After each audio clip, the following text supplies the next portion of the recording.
Vamos lá, pessoal? Vamos resolver essa questão aqui. Essa é uma questão de vínculo geométrico muito interessante. Por conta disso, eu escolhi ela como a questão da semana. Então, toda semana eu vou colocar uma questão aqui de física que é bem interessante, que tem uma resolução legal e que tem muitos conceitos de física envolvidos. Então, se vocês quiserem sugerir alguma, comentem aí o enunciado da questão ou me mandem aí a questão. No futuro eu vou estar fazendo uma conta do Instagram e você pode me mandar também no direct, que aí fica até mais fácil, né? Então vamos lá. E aí eu peço sugestões para vocês me ajudarem aí escolher questões interessantes para mostrar toda semana, beleza? Então vamos lá. A questão diz o seguinte, olha, o sistema mostrado está formado por uma semisfera e um bloco pequeno, ambos de igual massa. Se o bloco é desviado ligeiramente, este e a semisfera começam a se deslocar.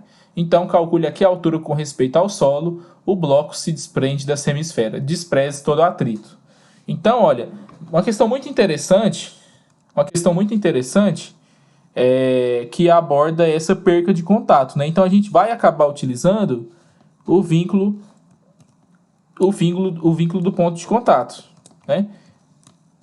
Então vamos lá, ó. Então, como que seria? Ó, primeiramente, eu vou resolver a questão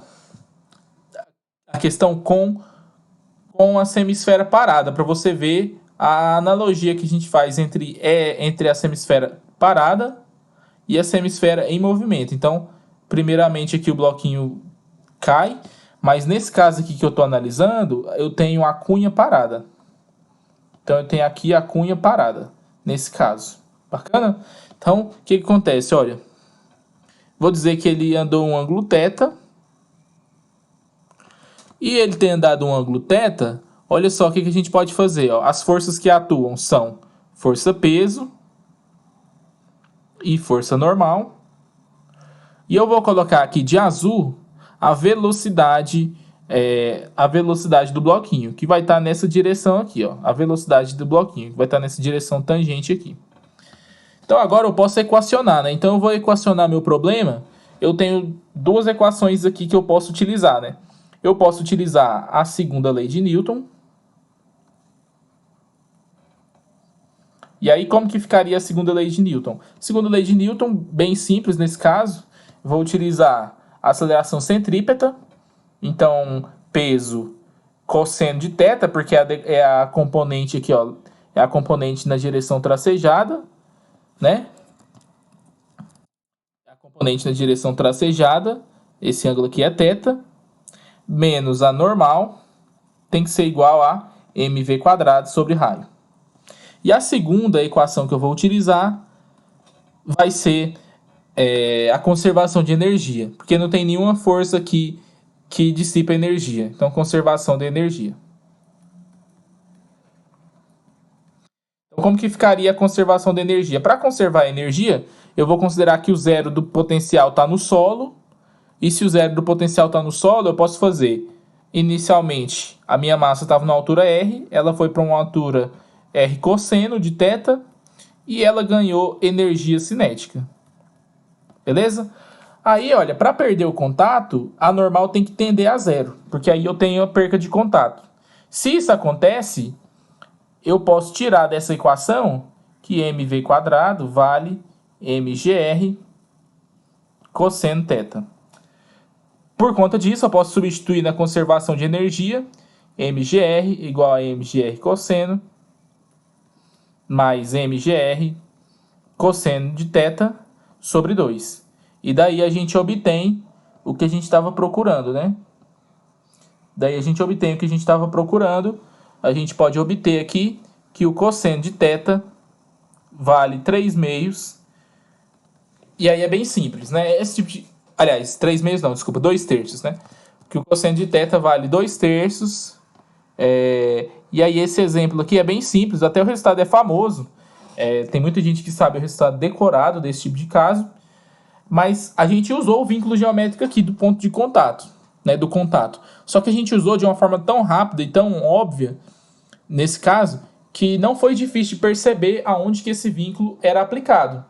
Onde que eu utilizei esse vínculo? Eu utilizei falando que essa velocidade aqui é tangente à trajetória, né? Porque se a cunha está parada, para ele manter em contato, ele não pode ter velocidade nessa direção aqui, ó, nessa direção radial, porque senão perde o contato.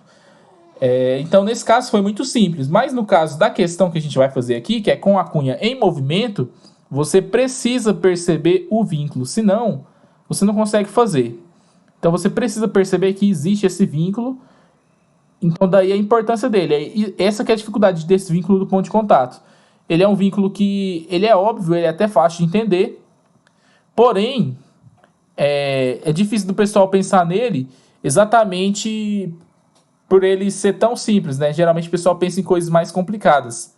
Então, olha, eu vou dizer que esse cara tem uma velocidade v para a esquerda e o bloquinho tem uma velocidade vx e uma velocidade vy. Então, agora eu tenho que fazer as equações de vínculo. Então, eu vou colocar aqui, ó, equações de vínculo. E a gente, com as equações de vínculo, vai obter as relações. Então, a primeira equação de vínculo... Ó, a primeira equação, as equações de vínculo, vou colocar aqui.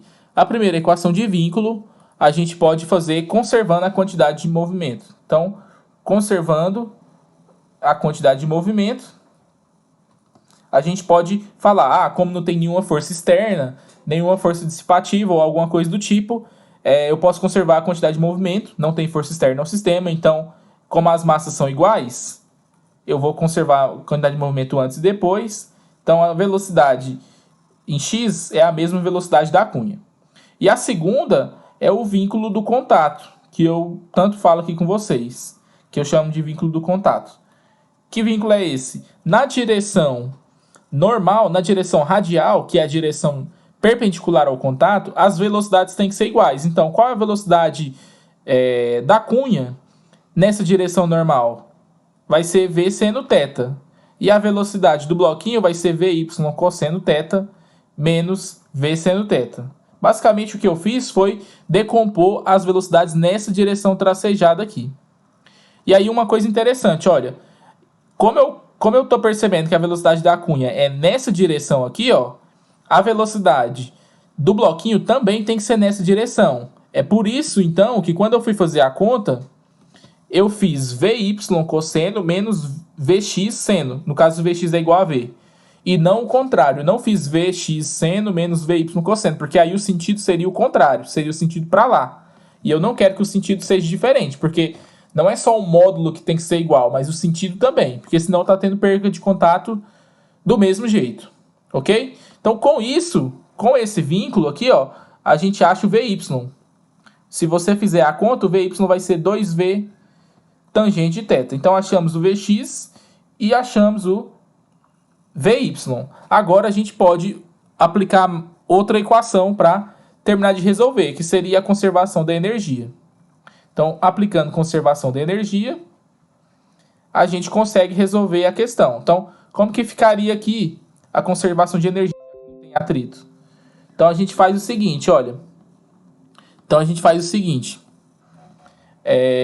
Quando eu for conservar a energia, eu faço, olha, inicialmente ele saiu de uma altura R, foi para uma altura R cosseno, igualmente anteriormente a gente fez. A cunha adquiriu uma velocidade, logo ela tem uma energia cinética, e o bloquinho que tem a mesma massa adquiriu também uma velocidade, então ele também tem energia cinética, que eu vou escrever dessa forma aqui, ó. Vx quadrado mais Vy ao quadrado. No caso, o Vx quadrado, o Vx é igual ao V, então vai ficar V quadrado aqui. E o Vy é 2V tangente, então vai ficar 4V quadrado tangente ao quadrado. Até aqui tudo bem. Então aqui é só fazer a continha, a gente vai achar a velocidade deles, né? Se eu terminar essa conta, vai ficar aqui, ó, 2mgr, 1 menos cosseno θ, passando o mgr cosseno θ para o outro lado, igual a mv quadrado, que multiplica 2 mais 4 tangente ao quadrado de θ. E com isso, a gente acha mv quadrado. Ó. mv quadrado vai ser igual a, pode simplificar por 2, mgr, 1 menos cosseno θ, sobre 1 mais 2 tangente ao quadrado de θ. Achamos aqui a velocidade. O que acontece? Essa velocidade aí é válida enquanto tem contato. Por que ela só é válida enquanto tem contato? Porque eu utilizei o vínculo do contato. Se não tem contato, o vínculo do contato não é válido. Então a gente pode perceber o seguinte, olha. A velocidade da cunha é essa expressão aí que a gente achou para cada ângulo θ enquanto tem contato. Então, para cada ângulo θ, a gente pode achar a velocidade substituindo essa expressão. A partir desse ângulo θ, como não vai ter mais contato, a cunha não vai acelerar mais. Então, a tendência da cunha é permanecer com a velocidade constante. Então, se o exercício poderia te perguntar qual a velocidade final da cunha, basta você achar o θ que perde o contato, substituir nessa expressão e vai ser essa a resposta. Se ele perguntasse, por exemplo, qual a velocidade que o bloquinho impacta o chão, também é uma possibilidade. Você precisa achar a velocidade da componente x da velocidade do bloquinho e a componente y, que você acha pelos vínculos, né? Só achar a velocidade no momento da perca de contato e substituir nessas expressões aqui dos vínculos. Você tem a componente x e a y. E depois disso, basta uma conservação de energia, né? A gente conserva a energia da altura que ele perdeu o contato até o chão. O que a gente precisa saber para responder essa pergunta, ou qualquer outra das que eu mencionei aí, é saber qual o ângulo que houve a perca de contato. Então aqui eu descobri a velocidade em função do ângulo. Basta agora eu descobrir o ângulo que houve a perca de contato. Então como que a gente vai achar o ângulo que houve a perca de contato? Vou apagar isso aqui e vou continuar. Agora a gente vai ter que aplicar a segunda lei de Newton. Com a segunda lei de Newton, a gente vai descobrir o ângulo que houve a perca de contato. Só que aí, olha só, para aplicar a segunda lei de Newton aqui, a gente vai ter que tomar um cuidado. Quando a gente for fazer aqui a segunda lei de Newton, olha só, a gente tem aqui as forças, igualmente no exercício anterior, o peso e a força normal, até aqui tudo bem. A gente tem as direções, né? A direção radial e a direção tangencial, esse ângulo aqui é θ. Porém, eu não posso fazer... Quando eu for calcular, eu tenho que calcular... Para calcular a força centrípeta, eu tenho que calcular em função de uma velocidade v' tangencial aqui, certo? Eu tenho que calcular em função de uma v' tangencial. Qual que é o problema? Para mim calcular em função de um v' tangencial, eu não posso aqui, na hora de calcular em função de um v' tangencial, eu não posso aqui jogar simplesmente a componente da velocidade, a componente da velocidade do meu bloco tangencial. Eu tenho que calcular a velocidade relativa tangencial dos blocos, tanto do bloco como a cunha. Por quê? Porque ele está em contato com a cunha, mas a cunha também está em movimento. Então, a cunha também vai contribuir na expressão da força centrípeta. Porque o que importa na hora que a gente vai fazer a força centrípeta aqui é o quanto ele desliza em relação à superfície, certo? Então, é como se eu tenho que utilizar aqui a velocidade relativa entre eles, ok? Então, na verdade, olha, eu tenho que utilizar... É como se eu estivesse olhando a velocidade no referencial... Como se eu estivesse olhando a velocidade no referencial da cunha. Então aqui, eu tenho que considerar que no x é como se fosse uma velocidade 2v e no y é como se fosse uma velocidade 2v tangente de θ. Ok? Com isso a gente vai conseguir responder a questão. Ok? Como que vai ficar então? A velocidade que eu vou chamar de v' que a gente vai utilizar na expressão da força centrípeta vai ser 2v vezes o cosseno de θ, né? Porque esse ângulo aqui que eu vou pintar aqui vai ser θ, mais a componente y, 2v tangente de θ, seno de θ. Se você simplificar essa expressão, tangente de θ vezes seno de θ, seno ao quadrado sobre cosseno. E cosseno, você pode tirar o mínimo aqui das expressões, vai aparecer um seno ao quadrado mais cosseno ao quadrado, isso aqui vai dar 2v sobre cosseno de θ. Vai dar essa expressão aqui. Bacana?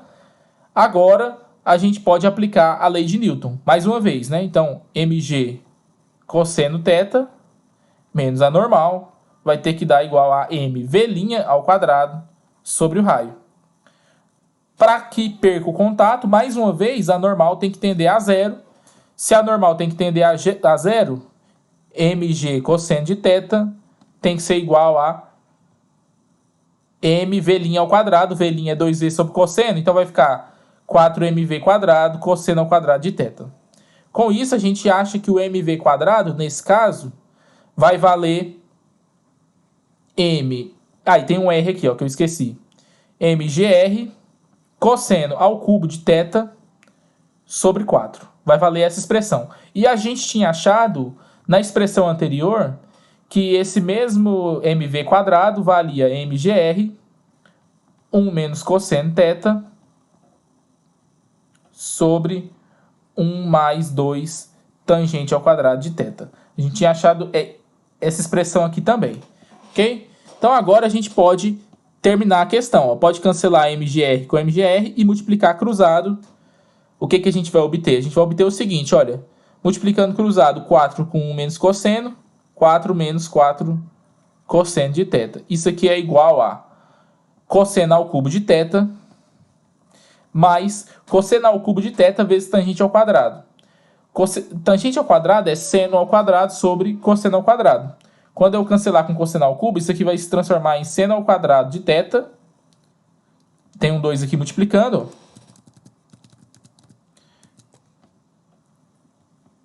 2 seno ao quadrado de θ. E do cosseno ao cubo, ele cancelou com cosseno ao quadrado de θ que tinha embaixo, vezes o cosseno de θ.